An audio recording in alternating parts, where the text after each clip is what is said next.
What's up everyone, and sorry for taking so long to make this video. I had a version of it ready last week, but I thought it turned out really bad, so I decided to redo it. But anyways, let's discuss whether or not you should play Star Wars Knights of the Old Republic, or KOTOR for short, in 2019. So you've probably heard about this game, as it is very well known, and from what I can tell, very well received, but I never got to play it when it released in 2003 due to the fact that I was just a little kid back then. And anyways, I'm getting around to playing it now anyways, and pretty much I'm only telling you this so that you know I will not be biased in any way by nostalgia in this video. I'm just giving you a straight up review as if this game was released in 2019. So let's get into the video. So let's first discuss the story, as it's probably the best part and my favorite part of this game. And I really like it. This is coming from a Star Wars fan, and I just really like how it explores all sorts of different parts of the universe, from like the Rakul plague to like just random citizens and like soldiers, and like there's like the Jedi and Sith that you can play with, like all their powers and stuff. And I really like the progression as you start out as just kind of like an above average like survivor of a Republic ship that was attacked and like destroyed, and also that's not really a spoiler, it happens in the very first mission. Anyways, you're left stranded on a Sith controlled planet. But as I was saying, I really like how this game handles progression. I like it a lot more than how Morrowind does it. Both of these games kind of play out like really slow, with like building you up from like a really like just random standard citizen to like a super strong like god or Jedi or Sith in this case.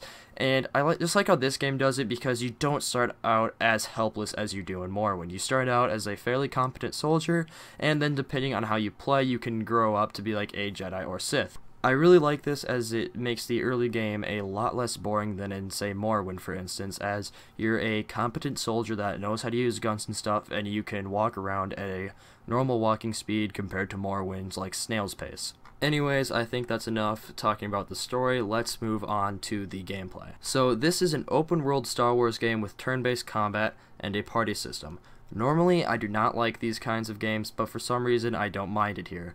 Keep that in mind. I said do not mind. I do not prefer this gameplay type, but I don't mind it as much, mostly because in this game I'm really micromanaging my party, always like switching between characters, making sure they're using the correct attack, making sure they're in the right position. And because of that, I really don't notice the turn-based combat as much. But for instance, like when I do like some duels and stuff, I definitely notice it, and I do not like it at all. But I mean, it's not that bad, especially since I play this game for the story. There are some gameplay aspects though that I do really like in this game, and one of those is how it handles fast travel. Pretty much it works like this: you have a headquarters on whatever planet you're on, and you can fast travel to that base and back, and that's it. I really like it, as it forces you to explore the world and pick up some side quests, which are all really good from what I've experienced, or at least for the most part. But it doesn't like force you to like be stuck in a shitty spot and like have to walk all the way back to your headquarters just to like change your party and that sort of thing. So overall, this game has some gameplay aspects that I like and some that I don't. And I think it has aged well enough for the kind of game that it is, but I would like everyone just to remember that this is a turn-based game and that it is definitely not for everyone, as it took me a couple tries to really get into this game. What it took me was just to have it on my phone, and it was really nice just to be able to pick it up and play it wherever, really, and I did really enjoy that. But that's all I have to discuss about the gameplay, so let's discuss the graphics and sound. And, well, the graphics are just your standards early 2000s game, but the soundtrack is really, really good, I think anyways. It helps immerse me in, like, being in a Star Wars world and stuff, and it really makes me love the game a lot more. Like, the music is top-notch, and all the blaster bolts and, like, lightsaber things, like, it just sounds just like you're in a Star Wars movie. And also the voice acting is really, really good in this game, like, much better than, say, like, Oblivion or Skyrim, if those are the only other RPGs that you've played.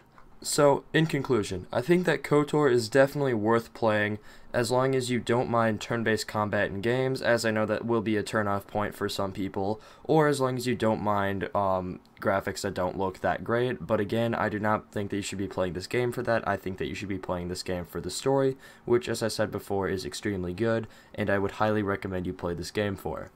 But that's all that I have for today, and if you enjoyed the video, please like, subscribe, and share this video around, and until next time, goodbye.